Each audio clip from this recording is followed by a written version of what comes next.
Moving on to our next concept, which is reaction quotient Q. Reaction quotient Q का formula exactly same है like equilibrium constant K. The formula for reaction quotient Q is same as the formula for equilibrium constant K.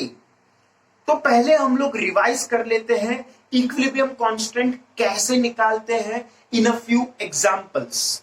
तो first example which we will take is what we have already seen, formation of ammonia. 1 mole nitrogen in gaseous form reacts with 3 moles of hydrogen in gaseous form to give 2 moles of ammonia in gaseous form.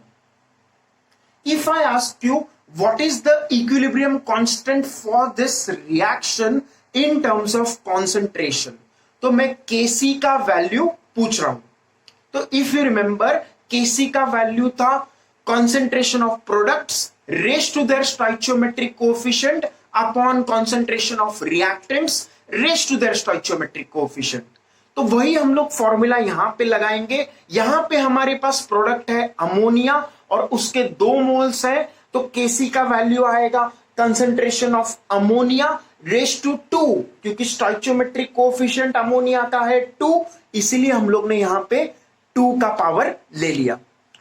Denominator में हमारे पास आएगा concentration of reactants raised to their stoichiometric coefficient.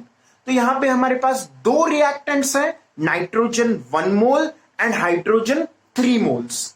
तो denominator में हमारे पास आएगा concentration of nitrogen raised to 1, क्योंकि 1 मोल नाइट्रोजन है, और concentration of hydrogen raised to 3, क्योंकि 3 moles hydrogen. Now if I ask you what is the value of Kp, pressure equilibrium constant, तो if you remember pressure equilibrium constant Kp का definition था partial pressure of products raised to their stoichiometric coefficient upon partial pressure of reactants raised to their stoichiometric coefficient. तो Kp का value आएगा products मतलब ammonia, उसका partial pressure of ammonia raise to 2, क्योंकि ammonia का stoichiometric coefficient 2 है, इसीलिए Kp के डेफिनेशन में पावर 2 आएगा. अपॉन डिनोमिनेटर में हमारे पास होगा partial pressure of reactants raise to their stoichiometric coefficient. तो रिएक्टेंट है नाइट्रोजन और हाइड्रोजन, तो डिनोमिनेटर में partial pressure of nitrogen raise to 1, क्योंकि 1 मोल नाइट्रोजन है, और partial pressure of hydrogen raise to 3, क्योंकि 3 मोल हाइड्रोजन है. तो ऐसे हम लोग Kp और Kc डिफाइन करेंगे for this reaction. For this reaction Kc is concentration of ammonia raise to 2 upon concentration of nitrogen raise to 1 into concentration of hydrogen raise to 3. Kp का value होगा partial pressure of ammonia raised to 2 upon partial pressure of nitrogen raised to 1 into partial pressure of hydrogen raised to 3. Moving on to our next example, ये जो हमने reaction अभी देखा that is homogeneous reaction. Homogeneous reaction का मतलब क्या है? All the reactants and all the products are in same phase.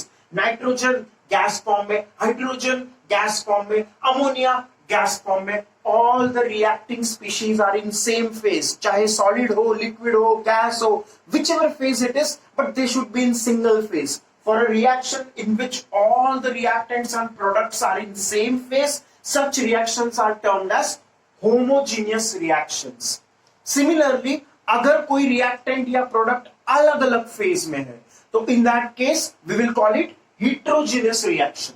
Heterogeneous reaction is a reaction in which reactant product are in multiple phases. अगर एक solid है तो दूसरा gas होगा या liquid होगा, तो that kind. More than one phases अगर reactant और product है तो उस case में we will call it heterogeneous reaction. The example of heterogeneous reaction is the decomposition of calcium carbonate. Calcium carbonate solid form में होता है, इसको हम लोग गर्म करेंगे तो हम लोग का कैल्शियम ऑक्साइड बनेगा विच इज क्विक लाइन, इसको बोलते हैं quick line, which is also in solid form. and we also get carbon dioxide in gaseous form. तो ये हमारा heterogeneous reaction है. If you know quicklime reacts with water vigorously. ये जो calcium oxide बना है इसको बोलते हैं quicklime. It reacts with water vigorously and it forms calcium hydroxide. Just for information, inorganic chemistry में आगे आएगा. Calcium oxide will react vigorously with water to form calcium hydroxide, जो कि हमारा चूना होता है जो हम खाते हैं. तो this is the reaction for which we are interested in finding Kc and Kp. इसका हम लोग इक्विलिब्रियम कांस्टेंट्स निकालेंगे. तो let us take this reaction of calcium carbonate which is heterogeneous reaction. Calcium carbonate in solid form, it gives reversible reaction forming calcium oxide and carbon dioxide. Calcium carbonate solid form में है, calcium oxide solid form में है and carbon dioxide gaseous form में है. So this is a heterogeneous reaction. Now, if I ask you what is the value of equilibrium constant Kc, so what was the definition? Concentration of products raised to their stoichiometric coefficient upon concentration of reactants raised to their stoichiometric coefficient. तो यहां हमारा Kc का definition हो जाएगा products मतलब calcium oxide and carbon dioxide का concentration upon reactant मतलब calcium carbonate का कंसेंट्रेशन. ऐसा हो जाएगा. लेकिन ये गलत होगा. क्यों गलत होगा? तो लेट मी रिमाइंड यू, हम लोग ने देखा था कि सॉलिड का कंसंट्रेशन हम लोग नहीं लेते. सॉलिड जो है यहां पे कैल्शियम ऑक्साइड, इसका कंसंट्रेशन यूनिटी मान लेते हैं. कैल्शियम कार्बोनेट जो कि सॉलिड है उसका भी हम कंसंट्रेशन यूनिटी मान लेते हैं. तो ऐसा क्यों होगा? Because the concentration of solid it does not change. चाहे तुम इस रिएक्शन में कैल्शियम कार्बोनेट ऐड करो या कैल्शियम ऑक्साइड ऐड करो, तो the concentration of calcium carbonate और calcium oxide on increasing does not increase the concentration. एक तरह से हम लोग ने कैल्शियम कार्बोनेट ऐड भी किया बट ओवरऑल कॉन्सेंट्रेशन मतलब number of moles per unit volume जो कि हम लोग यहाँ पे मोलैरिटी के टर्म्स में देख रहे हैं, तो वो हमारा नहीं बढ़ेगा. ये हमारा जो टर्म है this is active mass. Active mass मतलब मोलैरिटी. ये जो स्क्वायर ब्रैकेट में हमने लिया है दैट इज मोलैरिटी. तो मोलैरिटी नहीं बदलने वाला है क्योंकि जितना हम कैल्शियम कार्बोनेट एक्स्ट्रा ऐड करेंगे उतना एक्स्ट्रा वॉल्यूम भी लेगा. मोल्स बढ़ेंगे तो वॉल्यूम भी बढ़ेगा. तो ओवरऑल उसका कॉन्सेंट्रेशन में कोई चेंज नहीं आएगा. Even if we add more calcium carbonate और more calcium oxide there will be no change in the active mass. Active mass मतलब molarity. Molarity is number of moles per unit volume. If we add more calcium carbonate moles बढ़ेंगे but volume भी लेगा वो. तो moles upon volume जो पहले थे वही अभी total moles upon total volume होगा. तो the molarity will not change. Addition of a solid in this reaction, addition of a solid reactant or product in this reaction will not change the value of Kc, and hence we consider the concentration of calcium oxide and calcium carbonate as one. उसको हम लोग unity मान लेंगे, वो change नहीं होगा. तो अगर ये दोनों टर्म्स वन हो गए तो हमारे पास सिर्फ क्या बचेगा? Active mass of carbon dioxide. तो हमारा Kc का वैल्यू हो जाएगा active mass of carbon dioxide. Now coming to the Kp. तो Kp क्या है? Pressure of products, partial pressure of products upon partial pressure of reactants. Partial pressure of product मतलब carbon dioxide raise to their stoichiometric coefficient. तो carbon dioxide का stoichiometric coefficient 1 है. तो Kp का value आएगा partial pressure of carbon dioxide raise to 1. अभी कोई बोलेगा ये कैल्शियम कार्बोनेट और कैल्शियम ऑक्साइड क्यों नहीं लिए? क्योंकि Kp तो सिर्फ गैसेस के लिए ही था. Kp was defined only for gas phase. तो हमें सिर्फ गैस वाला एक ही कंपोनेंट है यहाँ पे which is carbon dioxide which is in product form. इसीलिए हमारा Kp का वैल्यू आ गया partial pressure of carbon dioxide. अगर मैं पूछूं इस रिएक्शन में what is the change in number of gas molecules, तो प्रोडक्ट में एक गैस मॉलिक्यूल है, रिएक्टेंट में एक भी गैस मॉलिक्यूल नहीं है. तो 1 माइनस 0 विल बिकम 1. तो डेल्टा Mg का वैल्यू आएगा 1. Then coming to our third reaction in this sequence which is acetic acid in water. तो हम लोग acetic acid लिए हैं which is CH3COOH और water में हम लोग ने इसको डाला है ताकि aqueous acetic acid बन जाए. एक्वियस मतलब H2O में हम लोग ने एसिटिक एसिड डाला, तो CH3COH plus H2O, it will combine and it will give us acetate ions, CH3COO minus ions, and hydronium ions, which is H3O plus. Acetic acid plus H2O gives acetate ions, CH3COO minus plus hydronium ions. ये सब aqueous medium में है.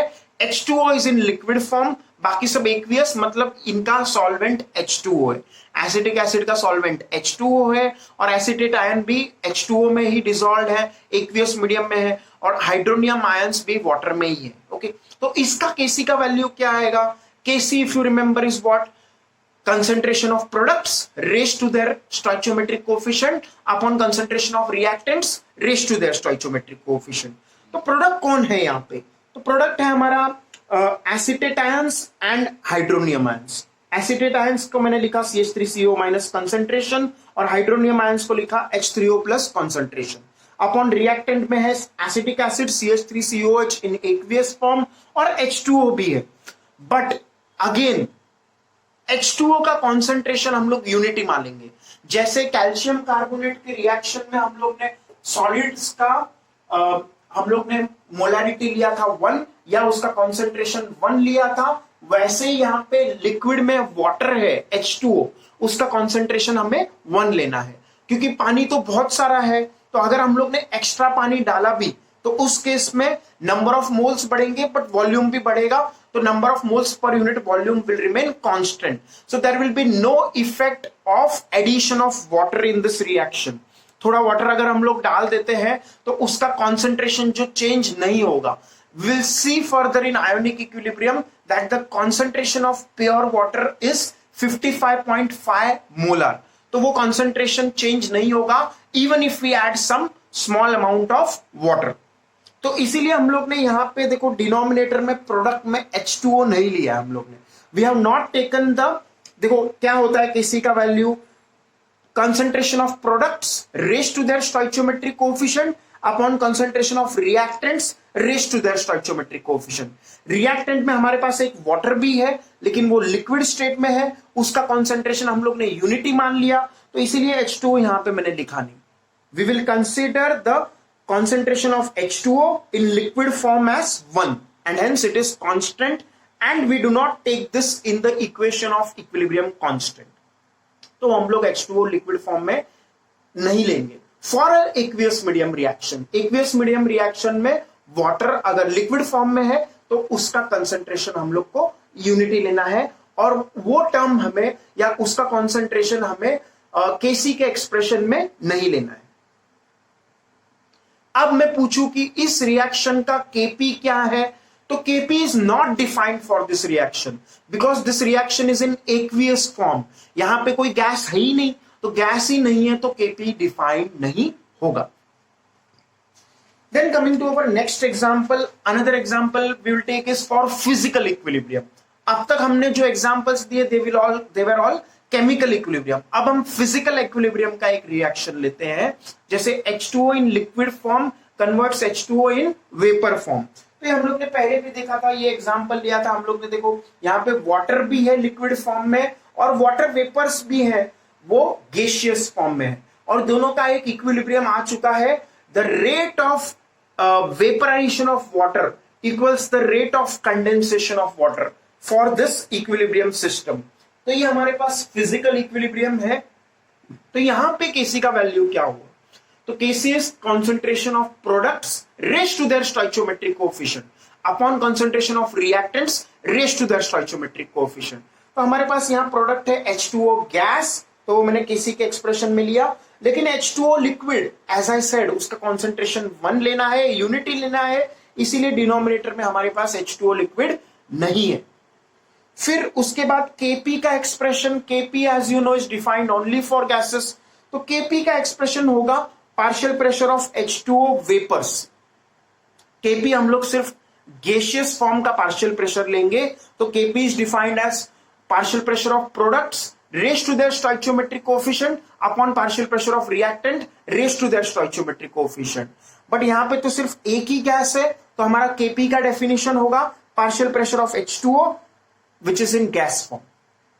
तो ये हमारा हो गया Kc and Kp expressions for H2O in liquid form converting into H2O in vapor form। ये physical equilibrium का एग्जाम्पल है। फिजिकल इक्विलिब्रियम के और कौन से एग्जाम्पल हो सकते हैं? तो other examples are like carbon in diamond form converting to carbon in graphite form. तो ऐसे और भी हमारे पास एग्जाम्पल्स हो सकते हैं, जैसे सल्फर है, वो एक फॉर्म से दूसरे फॉर्म में कन्वर्ट हो रहा है। फॉस्फोरस है, red phosphorus, white phosphorus, black phosphorus, तो उनमें इंटर कन्वर्जन हो रहा है। तो ऐसे जो इंटर कन्वर्जन है दे कम अंडर फिजिकल इक्विलिब्रियम।